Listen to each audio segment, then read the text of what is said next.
رمضان رمضان رمضان يا حبيب. بسم الله الرحمن الرحيم. Assalamu alaikum wa rahmatullahi wa barakatuh. Chers frères, mères et sœurs, notre prophète sallallahu alayhi wa sallam nous a laissé un héritage en or. Cet héritage qu'il nous a laissé, nous devons nous y cramponner. Mais pourquoi? Dans un hadith du prophète sallallahu alayhi wa sallam, que l'imam Malik rapporte dans son Muwatta, le prophète sallallahu alayhi wa sallam, qu'est-ce qu'il nous dit? Il nous dit: Taraktu fikum amrayn lan tadillu ma tamassaktum bihima kitab Allah wa sunnat nabiyyi. J'ai laissé parmi vous deux choses. Tant que vous vous y cramponnerez, vous ne vous égarerez jamais. Le livre d'Allah et la sunna de son prophète. Ce hadith nous montre clairement qu'en s'y cramponnant au livre d'Allah, qui est le Coran, qui est Kalamullah, qui est la parole divine, et la sunna du prophète Muhammad sallallahu alayhi wa sallam, nous n'allons pas nous égarer. Et cela va nous permettre de rester sur le droit chemin. Mais la bonne intention ne suffit pas. Pourquoi? Car nos actes doivent partir, évidemment, d'une intention pure. Mais également, elle doit être cadrée. Elle doit être cadrée par le Coran et la Sunna. Un hadith qui illustre très bien ce propos, que l'on peut retrouver dans Ibn Hibban. Il y avait trois hommes.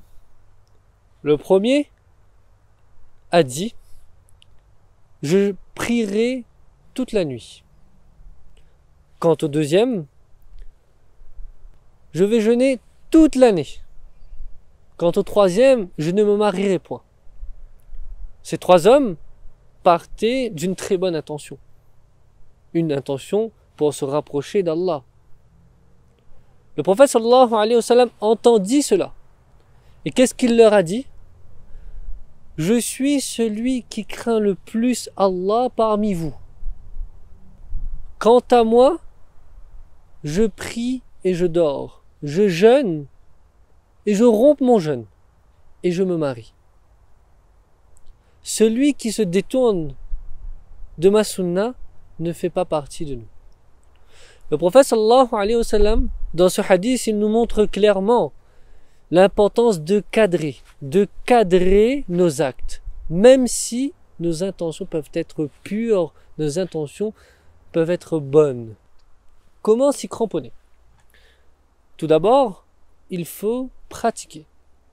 Mais pour cela, on doit étudier les versets du Coran, mais également on doit étudier sa vie, tirer des leçons, étudier ses enseignements, ses paroles prophétiques, pour adorer correctement notre Créateur, Allah, mais également suivre selon la voie que notre prophète sallallahu alayhi wa sallam nous a montrée.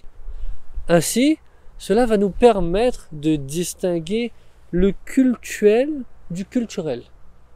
Et on pourra réellement progresser spirituellement. En pratiquant la sunna du prophète Muhammad sallallahu alayhi wa sallam, en s'imprégnant de ce qu'il nous a laissé, cela sera bénéfique non seulement pour nous, mais également pour ceux qui nous entourent. C'est-à-dire, en pratiquant, ceux qui nous entourent vont le voir. Ils vont peut-être s'inspirer des actes que nous faisons. Et cela permettra peut-être, bi'iznillahi ta'ala, de créer cet engouement, cet amour en eux pour le messager d'Allah sallallahu alayhi wa sallam. Allah, qu'est-ce qu'il nous dit dans le Coran? Il nous dit: لَقَدْ كَانَ لَكُمْ فِي رَسُولِ اللَّهِ أُسْوَةٌ حَسَنَةٌ. Et il y a pour vous, dans le messager d'Allah, un modèle parfait. Allah dans le Coran il nous dit clairement que le prophète sallallahu alayhi wa sallam est un modèle. C'est un modèle pour nous. Et c'est pas qu'un modèle, c'est un modèle qui représente l'excellence. Il n'y a pas eu sur cette terre nul homme meilleur que lui. Et il y a un verset qui résume très bien ce que l'on a dit. قُلْ إِن كُنْتُمْ تُحِبُّونَ اللَّهَ فَاتَّبِعُونِي يُحْبِبْكُمُ اللَّهُ وَيَغْفِرْ لَكُمْ ذُنُوبَكُمْ. قُلْ, dis, إِن كُنْتُمْ تُحِبُّونَ اللَّهَ, si vous aimez Allah, فَاتَّبِعُونِي, et suivez-moi. يُحْبِبْكُمُ اللَّهُ, Allah va vous aimer. وَيَغْفِرْ لَكُمْ ذُنُوبَكُمْ, et pardonnez vos péchés. Qu'est-ce que l'on voit dans ce verset? Que si nous aimons Allah, alors on va suivre le prophète sallallahu alayhi wa sallam. C'est la plus belle preuve d'amour envers notre messager sallallahu alayhi wa sallam. De plus, on voit que c'est un moyen pour attirer l'amour d'Allah. Et il n'y a pas plus beau cadeau qu'être aimé par Allah. Et il va également pardonner nos péchés.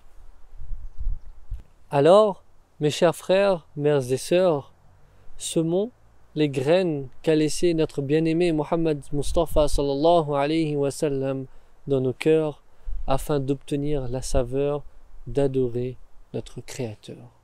Wa akhiru da'wana anil hamdulillahi rabbil alamin. كن سعيدا كن فريدا عش بفخر في الحياة لا تبالي فالمعالي بالتحدي لا سواه كن سعيدا كن فريدا عش بفخر في الحياة لا تبالي